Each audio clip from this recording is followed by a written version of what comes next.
ऐसी एक नहीं बहुत सारी शर्तें हैं। एक शर्त यह है कि पेप्सी कोला और कोका कोला कंपनी भारत में आएगी, एक भी व्यक्ति का रोजगार अगर उनके कारण जाएगा तो कंपनी की जिम्मेदारी होगी, माने वो किसी को बेरोजगार नहीं कर सकते। लेकिन इन दोनों कंपनियों ने भारत में आकर क्या किया, हमारे देश के जो स्वदेशी बॉटलिंग प्लांट थे, आपको मालूम है एक कैंपा कोला हुआ करता था, एक 777 हुआ होता था, एक फेंटा हुआ करता था, तो ये स्वदेशी बॉटलिंग प्लांट थे सॉफ्ट ड्रिंक्स के, इन सबको टेक ओवर किया पेप्सी और कोका कोला ने, खरीदा, फिर इनमें से हजारों कर्मचारियों को बाहर निकाल दिया और बहुत थोड़े से कर्मचारियों के साथ उनका अब बॉटलिंग प्लांट चल रहा है। तो मैंने आपको ये पेप्सी कोला का नाम लेके कहा, इनके एमओयू की एक भी शर्त ये नहीं मानते हैं, सब शर्तों का उल्लंघन करते हैं और धड़ल्ले के साथ भारत में व्यापार करते हैं। तो हम सब अगर न्यायविद इस पर काम करें और एक अच्छी सी पिटीशन ड्राफ्ट करें और हिंदुस्तान के अलग अलग अदालतों में, मेरा यह मानना है कि हर डिस्ट्रिक्ट कोर्ट में जहां पेप्सी और कोका कोला का प्लांट है, हर डिस्ट्रिक्ट कोर्ट में हम पिटीशन फाइल करें, बाद में वो हाई कोर्ट जाएगा तब देखेंगे, सुप्रीम कोर्ट जाएगा तब देखेंगे, हर जिला अदालत में ये पिटीशन फाइल हो जाए और एक साथ भारत के 680 जिलों में पिटीशन आ जाए, तो पेप्सी और कोका कोला वालों की नींद हराम तो हम कर ही सकते हैं। हिंदुस्तान से उनको भगाने की रास्ते तो खोल ही सकते हैं। उनको पता क्या चल जाएगा कि संसद में बैठे हुए 545 एमपीज जो आज तक उनका समर्थन कर रहे हैं, अब उससे बड़ी ताकत हिंदुस्तान के लोगों में खड़ी हो गई है, जो इनकी खाट खड़ी कर देंगे या इनकी जड़ खोद देंगे।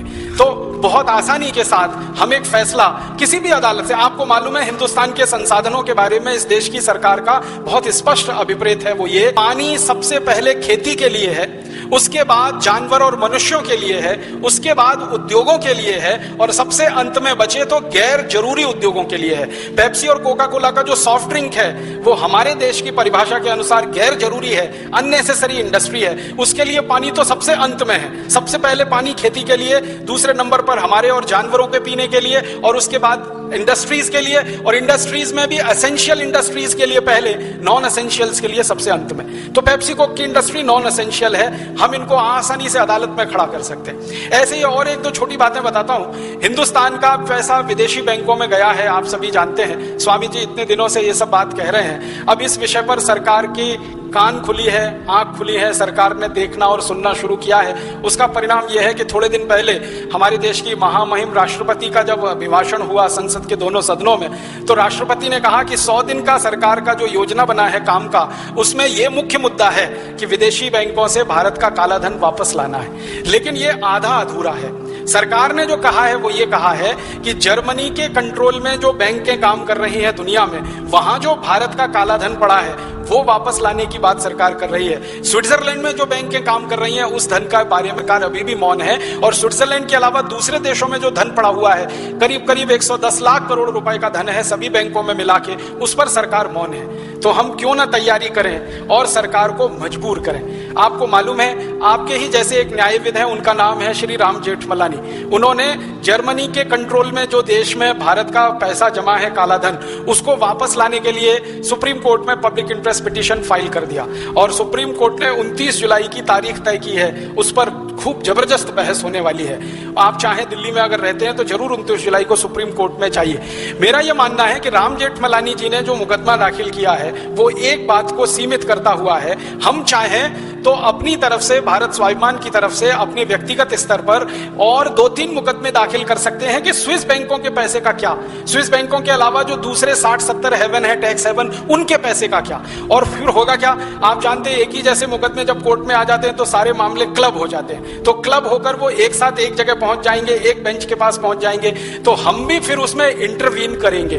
राम जेठमलानी अपनी बहस करेंगे, हम भारत स्वाभिमान की तरफ से अपनी बहस करेंगे और उसमें इंटरवीन कर सकेंगे और इस छोटे से मुकदमे को बड़ा मुकदमा बना सकेंगे। और क्या मालूम, कोर्ट का कोई फैसला ऐसा आ गया कि देश में सीएनजी जैसा कोई इतिहास बन जाए और कोर्ट सरकार को कहे, क्योंकि आप जानते हैं काला धन पैदा करना कानून के खिलाफ है और काले धन का भारत से ट्रांसफर हो जाना और भी कानून के खिलाफ है, तो यह सरकार के खिलाफ पूरा मामला बनता है। सरकार ने कैसे उस पैसे को जाने दिया, और अगर यह मामला खुला तो खुलते खुलते बहुत दूर तक जाएगा।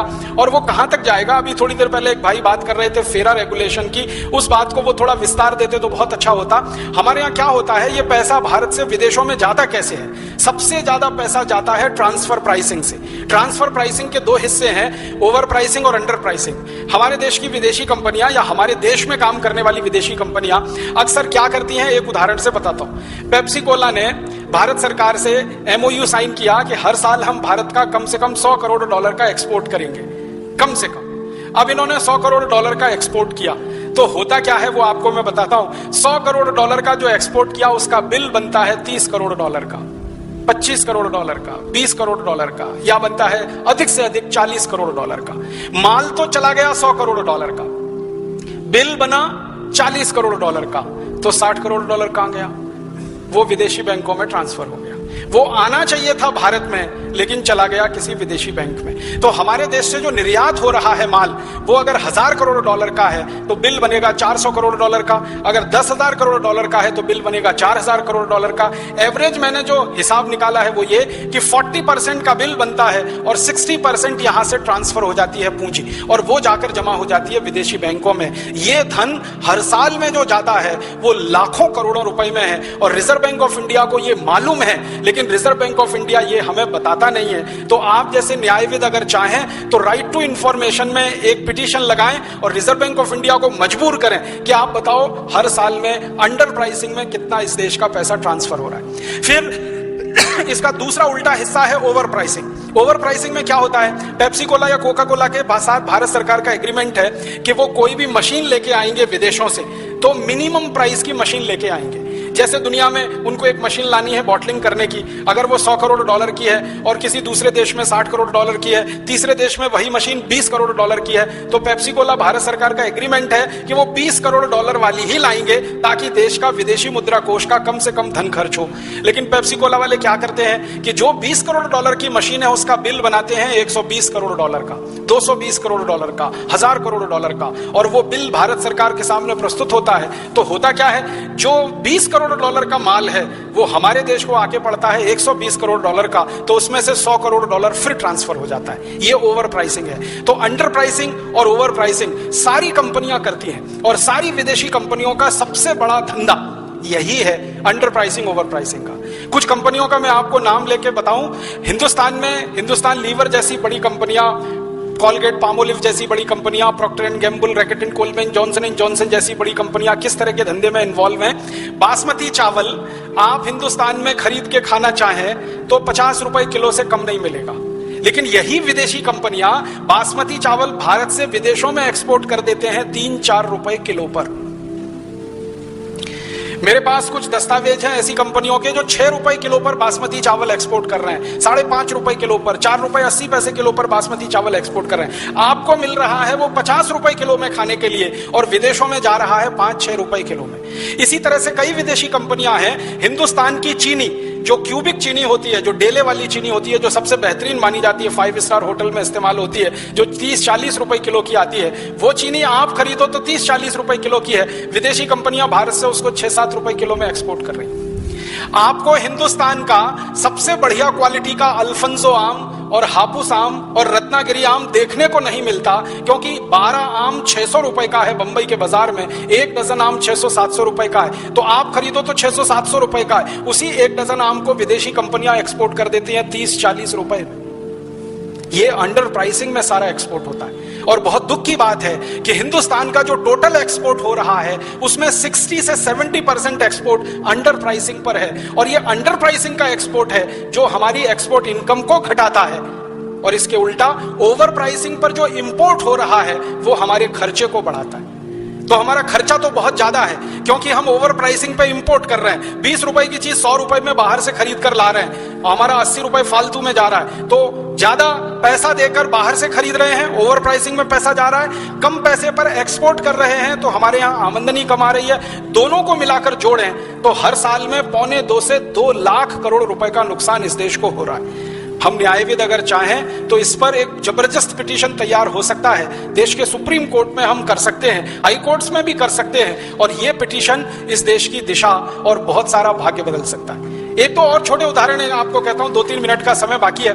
हिंदुस्तान में एक और बड़ी समस्या है ट्रांसफर प्राइसिंग से हमारा पैसा जाता है, ओवर प्राइसिंग अंडर प्राइसिंग से जाता है, लाखों करोड़ों रुपए और स्विस बैंक और विदेशी बैंकों में जमा हो जाता है और वो पिछले 60-62 साल में 110 लाख करोड़ से ऊपर पहुंच जाता है। और एक तरीका है जिससे इस देश का पैसा और धन संपत्ति बाहर जाता है, आपकी आंखें खुली रह जाएंगी, फटी रह जाएंगी।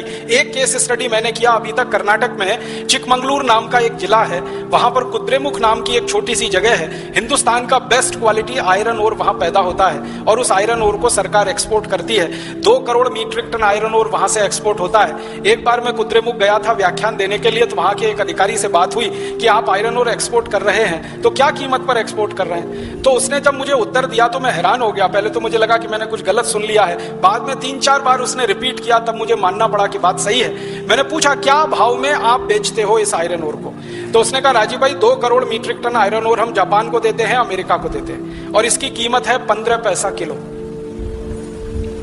15 पैसे किलो में हम हमारा आयरन ओर बेचते हैं जो दुनिया में सर्वश्रेष्ठ क्वालिटी का है। कुद्रेमुख आयरन ओर के बारे में माना जाता है कि उस आयरन ओर से अगर हम स्टील तैयार करें तो सालों साल उस स्टील में जंग नहीं लगता। इस क्वालिटी का आयरन ओर हमारे पास है जो दुनिया में किसी देश के पास नहीं है और हजारों साल से है, ये आज की बात नहीं। वो आयरन ओर सबसे अच्छी क्वालिटी का हम एक्सपोर्ट कर रहे हैं 15 पैसे किलो में। कि देश की संपदा और संपत्ति को कौड़ी के भाव में हमारे नेता और सरकारें बेच रही हैं, ये सुप्रीम कोर्ट के संज्ञान में लाना, हाई कोर्ट के संज्ञान में लाना बहुत जरूरी है और इन पर जबरदस्त PIL किए जा सकते हैं। कर्नाटक हाई कोर्ट में हो सकता है, महाराष्ट्र हाई कोर्ट में हो सकता है, गोवा में हो सकता है, झारखंड में हो सकता है, फिर उड़ीसा में हो सकता है और बाद में लगे तो सुप्रीम कोर्ट में भी हो सकता है। ऐसे हमारे देश में एक नहीं 20 मुद्दे हैं। एक और मुद्दा बताता हूं, पेप्सी कोला और कोका कोला 2 कंपनियां भारत सरकार से अभी थोड़े दिन पहले एक एग्रीमेंट किया है जो मालूम ही नहीं है, देश को छुपा के रखा है सरकार ने वो agreement. America, Canada, France, Germany, Sweden, Switzerland, Denmark, Norway, ऐसे 10 देशों का केमिकल वेस्ट इंपोर्ट करके लाएंगे और भारत में डंप करेंगे उसे। भारत में केरल नाम का सबसे सुंदर राज्य है जिसको भगवान का राज्य माना जाता है। उस केरल के सबसे सुंदर स्थानों में एक स्थान है जिसको वाइपिन कहा जाता है। वाइपिन एक वेट है, समुद्र के बीच में है, बहुत ही खूबसूरत है और मैनग्रोव्स का सबसे बड़ा जंगल है वो दुनिया का। इस समय हजारों किस्म की जड़ी बूटियां वहां पर मिलती हैं। उस वाइपिन द्वीप समूह पर दुनिया भर के देशों का केमिकल वेस्ट लाकर डंप करना है, ये पेप्सी और कोका कोला कंपनी ने भारत सरकार से एग्रीमेंट साइन किया। केरल के नागरिकों को जब मैंने कहा आपको मालूम है आपका वाइपिन द्वीप थोड़े दिन में नाश हो जाएगा, तबाह हो जाएगा, उन्होंने कहा मालूम ही नहीं है, एग्रीमेंट साइन हुआ।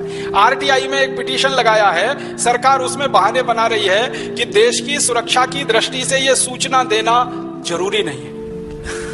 माने नागरिक कल को वो केमिकल वेस्ट आएगा, उसमें एटॉमिक वेस्ट भी आ सकता है और एटॉमिक वेस्ट अगर डंप होना शुरू हो गया तो हिंदुस्तान का वो पूरा इलाका लोगों की मौत का कब्रगाह बन सकता है। कुछ भरोसा नहीं, कुछ पता नहीं। जो केमिकल्स आएंगे उनके साथ क्या बैक्टीरिया आएंगे, कौन से वायरस आएंगे, उसका कुछ पता नहीं। लाखों करोड़ों लोगों की जिंदगी तबाह हो सकती है, खत्म हो सकती है। एक ऐसा मुद्दा है जिसको सरकार कहती है ये ऑफिशियल सीक्रेट है, इसको हम नहीं बता सकते। आप जैसे न्यायविद अगर लग जाएंगे